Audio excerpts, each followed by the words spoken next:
হরে কৃষ্ণ। স্বাগত বন্ধুরা। তো শুভ সকাল, শুভ নববর্ষের প্রীতি ও ভালোবাসা সবাইকে। সবাই খুব ভালো থাকবেন, সুস্থ থাকবেন। তো আজ নববর্ষের তে আমি রাধা মাধবের ভোগ নিবেদন করব। তো একটা পোলাও রেসিপি করব। তো আপনারা আমার এই পুরো ভিডিওটা দেখতে থাকেন। নববর্ষের দিন আজ। তো রাধা মাধবকে সকালবেলায় অভিষেক করলাম, আর এরপর সুন্দর করে ড্রেস পরিয়ে দিলাম, আর এবার ভোগ নিবেদন করে নিলাম। তো আমি পোলাওটা কিভাবে রান্না করলাম আপনারা অবশ্যই পুরো ভিডিওটা দেখতে থাকেন।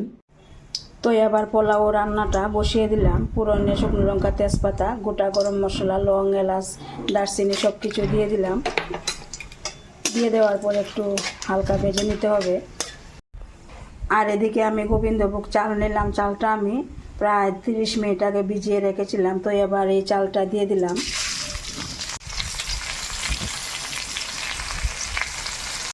চাল দিয়ে দেওয়ার পর হালকা নেড়ে চেড়ে দিতে হবে একটু।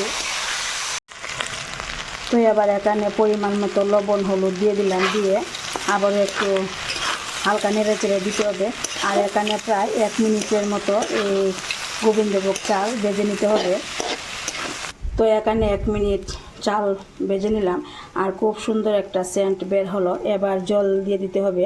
তো এখানে আমি 4 বাটি চাল নিলাম, আর ডাবল জল দিতে হবে। এখানে আমি 8 বাটি জল দিয়ে দিলাম। এই বাটির মাপ করে আমি 4 বাটি চাল দিলাম। তো আপনারা আপনাদের বাটির মাপ করে চাল দেবেন আর ডাবল জল দেবেন। জল দিয়ে দেওয়ার পর খুব ভালোভাবে একদম নেড়ে চেড়ে নিতে হবে। এবার এখানে আমি কিছু বাদাম, কাজু বাদাম আর কিশমিশ দিয়ে দিলাম, আর 2টা ঘি মরিচ দিয়ে দিলাম। তো আপনারা অন্য যে কোনো ধরনের মরিচ দিয়ে দেবেন। দিয়ে দেওয়ার পর খুব ভালোভাবে নেড়ে চেড়ে, তো এখানে ঢাকা দিয়ে রাখবো 5 মিনিটের জন্য। আর একদম এখানে মিডিয়াম টু লো আঁচে রান্নাটা করতে হবে।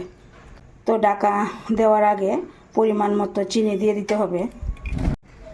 চিনি দিয়ে দেওয়ার পর আবার একটু হালকা নেড়ে চেড়ে এরপর ঢাকাটা দিয়ে দেব। তো এখানে 5 মিনিট পর ঢাকনাটা কিন্তু আমি তুলে নিলাম। তুলে নেওয়ার পর আবার একটু হালকা নেড়ে চেড়ে দিলাম। তো এখন আর ঢাকা দিয়ে রাখতে হবে না। তো এইভাবে কিছুক্ষণ নাড়তে হবে, অল্প আঁচে রান্নাটা করতে হবে আরও 5 মিনিট।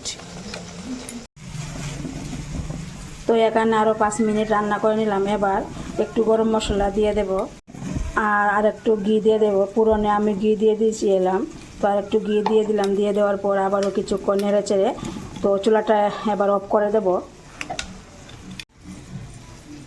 চুলা এখানে আমি অফ করে দিলাম। এবার ঢাকা দিয়ে রাখবো আরও 5 মিনিটের জন্য।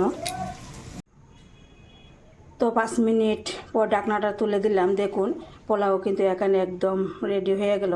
তো এইভাবে আমি আজ রাধা মাধবের ভোগের জন্য এই পোলাওটা রান্না করলাম।